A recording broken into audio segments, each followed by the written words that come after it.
A person who really inspires me in the STEM space is Dr. Mae Jemison. She's a native of Chicago, like I'm a native of Chicago. She felt as though in her schooling it was important to learn about African and African American history in addition to her studies towards being an astronaut. And when I had the wonderful opportunity to meet her several years ago at Vanderbilt University, she told me to ensure for my own personal well-being, that I find places and spaces that heal and comfort me, not simply the places and spaces that tolerate me. For this year's summit, we are in a state of political crisis, educational unrest. Our scholars and our fellows are feeling a bit deflated, and we want to show them through critical, computational, and mixed method skill sets that they have power, right? So they have power and agency among the research that they do, the research that they're going to impart, and they can actually fight the political wave, the rush of conservatism that they're currently facing now with those critical methodological skills and an understanding of inequities and marginalization and oppression. There'll always be one more thing. Heads are not the right shape. There's no language, there's no history, there's no art. And quantification is just another thing in those lists. That things are not shown through the sufficient methodological precision. And so it's to waste people's time in chasing that when it's just going to move the goalposts. And we see right now that we're in a time where the pretenses of following evidence are being dropped, or the types of things that count as evidence are shifting to be in alignment with what people want to impose on the world. And so I encourage people to not think that there's ever a way to win with methodological precision by being precise enough or advanced enough. And so not only do we have to police ourselves on what we're doing, but then we have to ask ourselves what we're not doing. And how does that perpetuate a particular kind of status or a lived experience for a group of individuals? The structure's bounded, the systems are connected to the structures, and those structures or systems become racist when they do something that creates a racialized disparity for somebody. Even though I go to a predominantly white institution that's known for being not necessarily the most welcoming space for Black students, I mean, I chose not to go there for undergrad because I heard some terrible stories about the Black student experience at my graduate institution.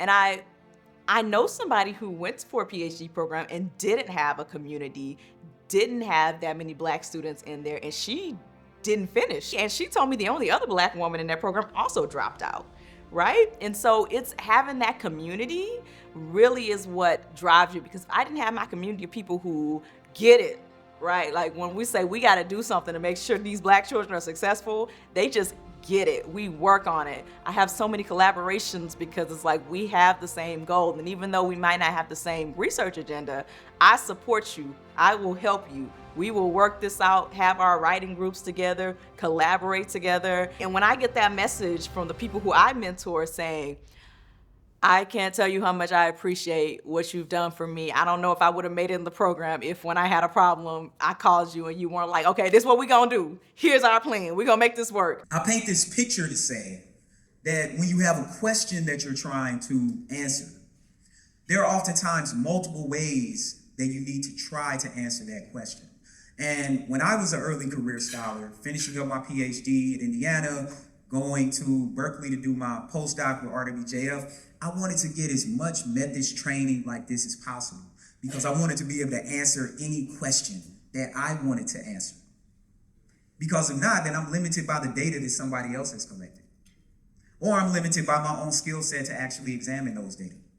So I did everything from go to ICPSR to go to research talks, qualitative institute, to engage in programs like this. Anything I could get my hands on, I wanted to know how to do it for myself. So what's great about a space like Icqcm is because it's a convening not only of brilliant minds, but brilliant minds of people who are scientists who have also traversed similar grounds. I was talking to someone about a particular method who, more or less has come up with an approach for dealing with things that I'm trying to now deal with, right? So I think, we, as a Black faculty member, we don't get mentored the same as all of our colleagues. We don't get offered opportunities to collaborate the same as our colleagues. So a lot of the information we either get from people who are a part of our trusted networks or those who put us on game, right?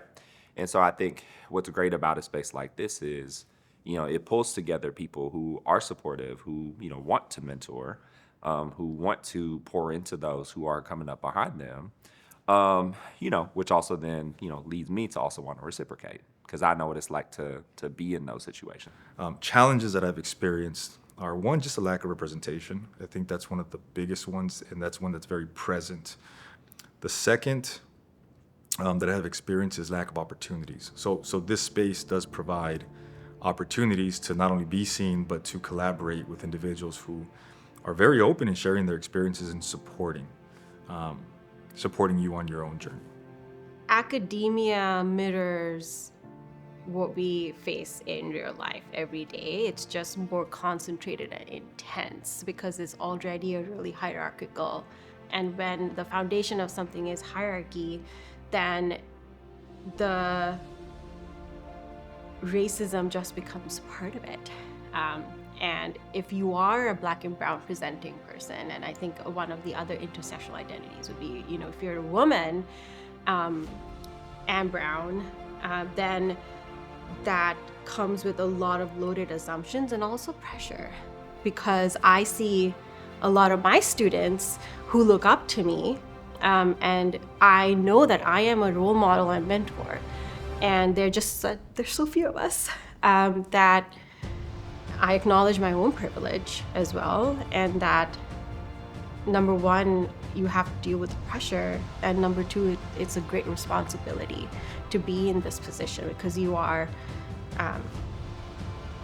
I feel like I'm responsible to mentor, the next generation. I'm hoping that there is a long-lasting regiment of change, right? Where folks will come through Icqcm, pick up the few golden nuggets that they can and run with it to get the grants, to find the ways to create more communal structures, right? Whatever ways to impact lives for the better, that's what I hope.